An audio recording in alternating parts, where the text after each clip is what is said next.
Hey, this is Ed Ripepi, tour manager for Night Ranger, and you're watching No Cover TV. We are here, No Cover, Where to Go, Who to Know, basement session number 4. We are in the studio with a very special guest, Ed Ripepi. How you doing, Mark? What's going on? I'm doing much better now. That's right. How are you, my friend? Good. Yourself? I'm doing great. So a little bit about Ed. Most people are probably watching already know Ed, are familiar with Ed. Obviously a Clevelandite here in town for a very, very long time. Yep. Former restaurateur. Former restaurateur, yes. Restaurateur. Yeah, very cool. So you had Italian restaurant called Verso. Originally holiday pizza for those Parmaites, you know. Holiday pizza. Yeah. Wow. Yeah. Got roots in Parma. Born in Parma. Yep. So don't remember that. I was probably gone already, but I'm sure it was delicious. Broadview and Tuxedo area, yeah, it was pretty iconic. Awesome. Had the original Holiday Inn wording of holiday pizza. So. Wow. So obviously pizza is what you're known for? Yeah. Pizza pasta. Pizza pasta. What was your favorite pizza? Oh, gosh. Extra sauce, light cheese, pepperoni sausage. I love it. That sounds delicious. You're making me hungry. I know. But now you gave it all up. You're like, okay, your partner said, hey, you know what? He gave you an offer you couldn't refuse. So you literally just went and took it and said, I'm going on tour. 2 weeks before COVID hit. Wow. What? Who would have thought, first of all? That is amazing. Yeah, you would have never thought that outbreak did the damage it did in the service industry. So definitely not. But you obviously made the right choice. I did. Yeah, no regrets. I'm sure. No regrets at all. And now you're on tour with Night Ranger. Night Ranger, tour manager. Yep. Tour manager, and you said you've been doing it for over 10 years. Unofficially 10 years, but officially as the tour manager 3 years. 3 years, and you met Jack at Fantasy Rock and Roll Fantasy 20 years ago. Wow, that's exciting. That changed drums, and he was my counselor per se. That's amazing. And that was out in Los Angeles? Yes, it was. Nice. Yeah. And then from that, you form a friendship, and he said, hey, why don't you be our tour manager? Well, how it happened was their tour manager, Todd, I would just go out and help them. Any big festivals, M3 or Rockfest, or if they went on a cruise, I'd go out with them and just help them do whatever, whether it was meet and greet, go and pick up the guys, whatnot. And he started teaching me the world of rock and roll, and I'm like, all right, this is cool, no problem. I'll go back to my restaurant, though. And then out of nowhere, Todd died. Oof. And Todd told management, anything ever happens to me, get Ed here. He can get you through a couple of days, couple weeks, until you find somebody. Wow. So they brought me in. I got 2 shows under my belt. I got 3 more shows under my belt, and then there was a rock cruise that we were going on. So I was going with my wife to have fun and help Todd, and that turned into me running the show for 28 people. Wow. Yeah, so... trial by fire. Yeah, no doubt. And so they brought in a tour manager, and I was like, this guy's not going to cut it, to myself. 12 days later, hey, Ed, can you come back? I've been back since. Wow. What a great story. Yeah. It's like booking a party, though, every day. I mean, it really is. Yeah. Once you learn the lingo and the etiquette, it's fine. Yeah. And then is it pretty much the same setup each time, or are there differences amongst the tour? The biggest obstacle might be like the stages are all different sizes. Or the PA is A, but we really wanted B, but we'll deal with A. As far as I'm concerned, it might be a big dressing room, a little dressing room, or 3 dressing rooms. You just got to kind of manipulate it as you go. Yeah, so as a tour manager, you just make sure that everything is on point when you get there. Yeah, once the agency books the show, it's mine and my team's run after that.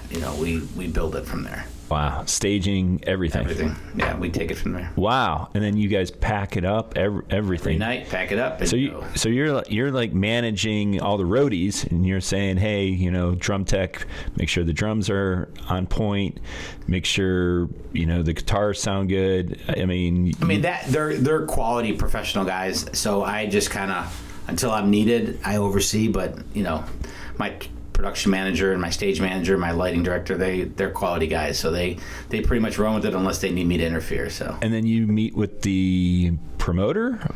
or we advance with the promoter prior to, and then we'll finally meet them, face to face when we arrive at the venue. Yeah, and then do you get paid that time, or they just send the payment? It just depends. Sometimes they're deposit only up front, and then I'll take the balance. Otherwise, there are certain days that if the agency requires them to pay in advance because there might be an issue, then they pay in advance. So being an entrepreneur, having your own business had its advantages. Oh yeah, definitely. The budgetary and the P&L is really come into play now. Wow, that's exciting. Yeah, it's pretty wild. That is pretty crazy. Yeah. But once it's booked, I mean, as far as logistics mainly is my thing, and then the production side, I only know so much about what PA is being flown or stage size and all that, wings and all that kind of stuff. So I leave that to...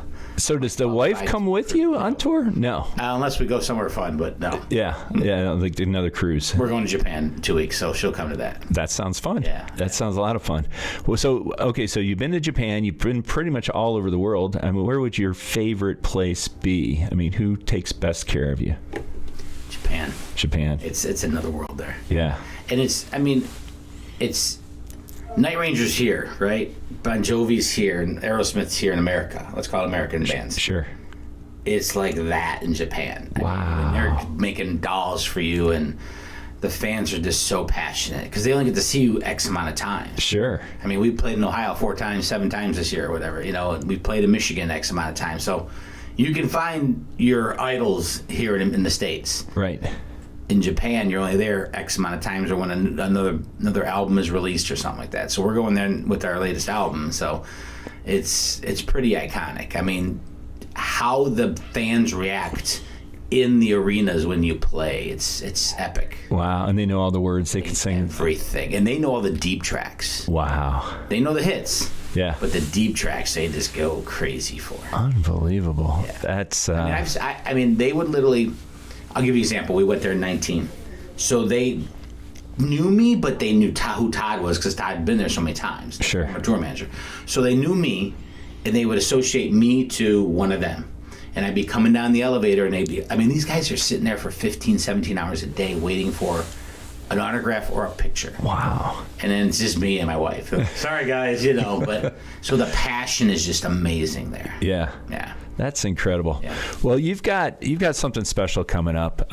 This is obviously true and dear to your heart. November 9th, Keybank State Theatre. Right. You guys are doing your second memorial tribute to your brother Danny, which obviously major tragedy, freak style accident. Right.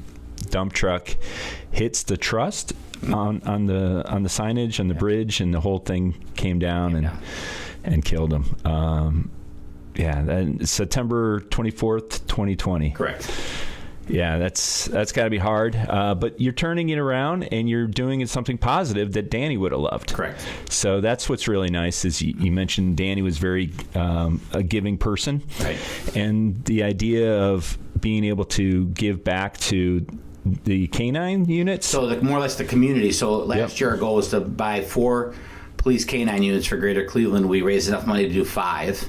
So Cleveland, Brunswick, Parma Heights, Metro Health Medical Center, and Euclid all got a dog. That's awesome. So this year we're going to try to buy another dog, but the rest of the proceeds are going to go to the Contemporary Youth Orchestra, their education foundation. And they're the ones performing with Night Ranger. Correct. Yeah, they'll be right. How cool is that? 80 to 100. Wow. Kids. I found out yesterday they have 2 kids that are 11, but otherwise they're freshmen through high school kids. Yeah. And these are like the savants of their school. Like, this isn't Billy who just picked up the flute. Right. This is like these kids had to audition, and they had to perform for a board of members and the orchestra director and this is big time for them. Is huge. Yeah. And I went there yesterday to watch them, and they just got a couple of music. Like, they just got Goodbye, and I think they just got maybe Don't Tell Me You Love Me. I'm not sure, but they're killing it after 20 minutes. And it's so unique how they go about learning the song. Yeah. They learn the peak points, we'll call it, of the song, but they go home and they just go to town. But I can read music, but these kids are off the chart. That's amazing. Ridiculous. That's amazing. And obviously most of them weren't even born when... Oh, God, no. Maybe they were born too, Sister Christian. I don't say that to them because I would get the dirty look. From Yeah. But you can say it on here. Yeah, sure. Why not? It's funny. Yeah, that's great. That's great. So this is exciting. It's going to be a great show. Yep. Tickets are still available? Yeah, playhousesquare.org. And then just fiddle your way through, and it's a pretty easy website. But there's some great seats. First of all, the Keybank State Theatre, there's not a bad seat in the place. Right. You could be up at the nosebleeds, and you're still seeing your center stage. Yeah. So, and the acoustics and everything is just ridiculous. Insane. Yeah, it's amazing. But there'll be Night Ranger across the front, our set carts, and then 90 people behind them just wailing away. Wow, that is awesome. Well, I'm definitely going to get tickets. I'm going to ring my wife. It sounds like a fun, awesome time. Yeah, we'll have auction items, and I've got guitars from Kiss to Poison to Def Leppard to Billy Idol. That's cool. It's pretty epic. So. Get out there, support, and get some great memorabilia from one of your favorite rock stars, courtesy of Ed. Yeah, sure. And the memorial. So it's going to be a great show, great concert. Thank you, Ed, so much for coming out. Give one last time a plug on where to find tickets and any of the socials or anything to stay in touch. November 9th, Playhouse State Theater, 7 o'clock starts. It's going to be at www.playhousesquare.org or dannyripepi.com, and that'll get you through to the foundation, and it's going to be a great day. Yeah. It's going to be awesome. Yeah. We're excited. It's going to be a lot of fun. Thank you so much for coming out. Thank you for everything you've done with the music awards. It was amazing. Yeah, you resurging the rock and roll and the whole music theme around Cleveland, man. It's our pleasure, and I look forward to keep working with you. Cool. So awesome. Great. Thanks, Ed. Thank you. Bye. Appreciate it.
No cover TV.